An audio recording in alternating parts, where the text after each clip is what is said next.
guys, and welcome back to the channel. In this video, I'm going to show you how you can insert images in Google Sheet cells. So let's get started. So first of all, you're going to open your spreadsheet in Google Sheets, and there are two ways of adding images.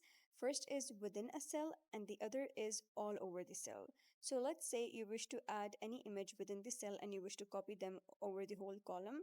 So you're going to go to insert over here by selecting any cell, and then you're going to go to image and click on insert image in cell, and then you're going to navigate to the image that you wish to add. So I'm going to add one from my Google Drive.